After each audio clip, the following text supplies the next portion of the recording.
Olá, eu sou o pastor Sandro Gomes e mais uma vez vamos trazer uma breve mensagem. Hoje sobre a voz do Pai Celestial, que pelo menos é registrado pelos evangelistas 3 vezes. A voz do Pai falando com seu amado Filho Jesus.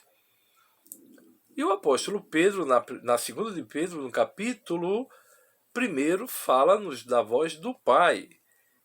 E no versículo 17 que diz: Porquanto ele recebeu de Deus Pai honra e glória, quando da magnífica glória lhe foi dirigida a seguinte voz: Este é o meu filho amado, em quem me tenho comprazido. Ou tenho prazer.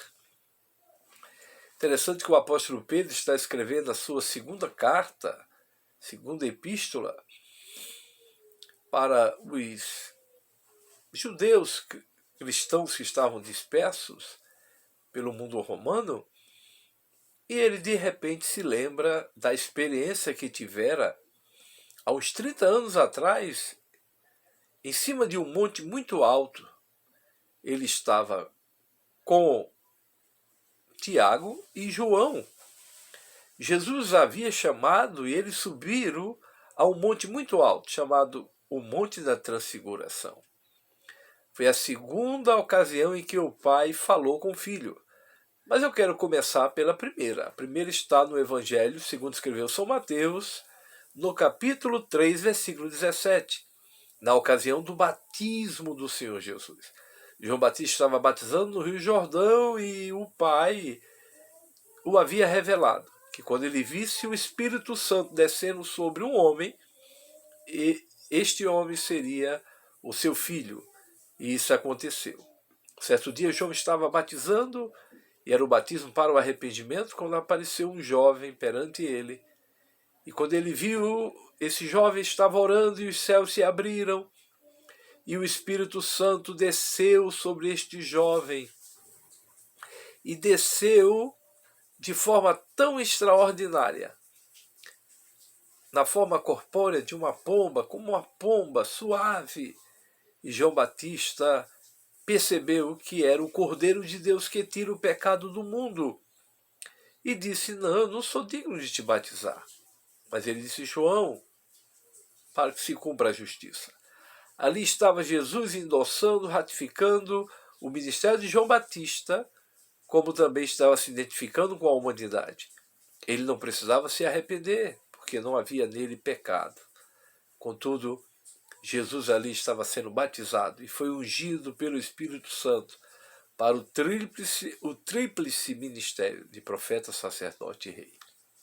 Então esta voz, aí veio uma voz e disse assim: Eis aí o meu filho amado, em quem eu tenho prazer, me tenho comprazido. É a voz da satisfação do Pai.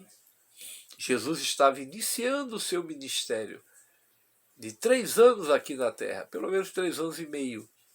E o Pai, mesmo antes dele iniciar o ministério, já tinha prazer no Filho. Aquela criança que com 12 anos de idade já se identificava com as profecias messiânicas.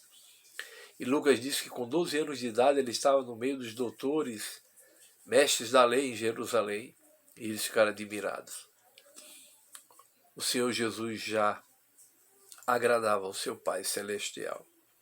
A segunda vez que a voz do Pai se manifesta é justamente quase se aproximando do término do ministério do Filho de Deus, o Senhor Jesus. E ele resolve, depois de um sermão impactante falando da manifestação do Reino de Deus, ele chama 3 dos seus discípulos, que eram apóstolos: João, Pedro e Tiago. Tiago, que era irmão de João, ambos filhos de Zebedeu. E eles subiram a um monte muito alto. E chegando lá, de repente, eles tiveram uma visão magnífica. E eles viram que as vestes do Senhor Jesus estavam se resplandecendo. Emanava dele uma glória maravilhosa. Eles estavam vendo a glória de Deus, porque a glória havia sido ofuscada no sentido de aparência, por causa da humanidade, a humilhação do Filho de Deus como um servo humilde e obediente. Porém, naquela ocasião, diz Lucas que as vestes resplandeciam. Lucas é o terceiro evangelista, e nessa ocasião também veio em glória, uma nuvem de glória os envolveu, e ali estavam Moisés e Elias. Moisés representando, segundo vários comentaristas bíblicos, a lei. Elias, os profetas. Jesus veio cumprir a lei e os profetas. A Bíblia diz que a lei e os profetas duraram até Cristo. João Batista foi o último profeta da antiga aliança. Mas a graça e a verdade vieram por intermédio do Senhor Jesus. Ele, com a sua morte na cruz, ele inaugurou a dispensação da graça. Morte e ressurreição e derramamento do Espírito Santo após a sua ascensão no Pentecostes. Portanto, a voz do Pai se manifestou pela segunda vez, dizendo, naquele momento de glória que os discípulos estavam admirados com Elias, Moisés.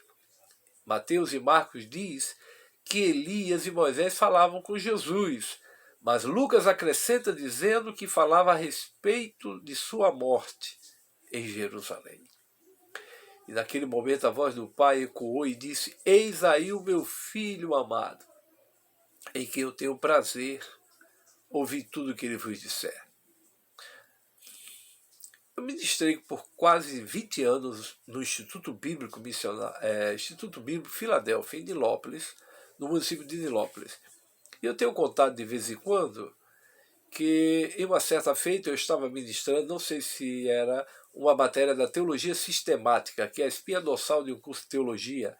Normalmente a teologia sistemática ela possui umas 10 doutrinas, e eu estava ministrando a matéria de cristologia, provavelmente, e então eu citei que Jesus, no abecedário, A ele é amor, B bendito, C celestial, D divino, E eterno, F é formoso, mas quando cheguei à letra X, eu me lembrei de uma letra grega chamada Chi. E esta letra grega, quando se escreve a palavra Cristo, ou Christos no grego, equivalente transliterado no hebraico Messias, que significa ungido, se usa o que parece um X. Mas também existe a cruz de Santo André. Então, no X, podemos dizer que o Senhor Jesus é o crucificado. Mas existe uma máquina, uma empresa, que tem que é chamada Xerox. E quando alguém vai tirar algumas cópias, hoje é sinônimo disso, me dê 10 Xerox. Mas na verdade são 10 cópias. E aí eu comentei que há uma adagem popular que diz que a Xerox nunca é igual ao original. Alguns dizem, mas também enfatizei que Jesus é a única cópia que é igual ao original. E aí dei ênfase à segunda vez que o pai fala com o filho, no Monte da Transfiguração. Então, um aluno chegou e disse assim, professor, então a cópia foi autenticada. Porque para que a cópia tenha autenticidade, é preciso o original. E lá no Monte da Transfiguração, o pai falou, eis aí o meu filho amado, em quem eu tenho tanto prazer. Ouvi tudo que ele vos disser. Então o pai estava autenticando. Então a segunda vez que o pai está falando com o Senhor Jesus é a voz da autenticação. O pai está ratificando, está confirmando que o filho é o resplendor da sua glória. Então, nessa ocasião, o Espírito Santo me levou, porque a espada é do Espírito, é um dos símbolos da Bíblia. Na carta aos Hebreus, no capítulo 1, diz que outrora Deus falou aos pais pelos profetas, mas nos últimos dias nos falou pelo Filho. No versículo 3, o autor da carta aos Hebreus diz que ele é o resplendor da glória do Pai. Ele é a expressa imagem de sua pessoa. E ele sustenta todas as coisas pela palavra do seu poder. Então, confirmando que aquele aluno me trouxe uma observação. E é verdade, Jesus é a única cópia que é igual ao original. Porque São Paulo diz na carta aos Colossenses, no capítulo 15, versículo 15, que Jesus, ele é a imagem do Deus invisível. E nele, glória a Deus, nele foram criadas todas as coisas, sejam tronos, principados, potestades. Aleluia, aleluia, em Jesus. Então, a segunda dimensão da voz do Pai é a voz da autenticação. E a terceira, para nós finalizarmos esta breve mensagem, está no Evangelho de João, no capítulo 12, quando está escrito que os gregos queriam falar com Jesus, foram até um dos seus discípulos, Filipe, mas Jesus estava focado em sua missão, e a Bíblia não diz que ele, naquela ocasião, deu atenção à mídia da época, né? Os gregos, era a mídia da época. Mas Jesus diz, Pai, glorifica, glorifica. Tanto glorificando o nome do Pai, como o Pai também glorificando o Filho. Porque o Filho veio para cumprir a missão do Pai. E aí uma voz se manifestou, é a terceira vez. E veio a voz do céu e disse, já o tenho glorificado, como voz de trovão. E aí os naturalistas da época disseram, é um trovão. É um trovão. Era como um trovão, mas era a voz do Pai. Os místicos disseram, foi um anjo. Mas Jesus, que conhecia a voz do seu Pai, disse, não, é a voz do Pai, que não veio por causa de mim, mas por causa de vocês. Então é a voz da glorificação. Primeira voz é a voz da satisfação, do Rio Jordão. Terceira voz é a voz da autenticação. É a voz da confirmação que o Filho é o resplendor da glória do Pai no Monte da Transfiguração. E a terceira vez, Jesus já terminando o seu ministério no Evangelho de João, no capítulo 12, é a voz da glorificação. Portanto, Jesus é digno de toda a glória, toda a honra e todo louvor. Entregue a sua vida a Jesus, você que já serve a Jesus, reconheça que Jesus é digno de toda a glória, toda a honra e todo louvor. Muito obrigado pela atenção, deixe o seu like, nos ajude a divulgar o canal, compartilhando, se inscrevendo e até o nosso próximo encontro com mais uma mensagem, porque temos por lema a mensagem da cruz, temos por tema Jesus e temos por base a palavra de Deus. Aleluia!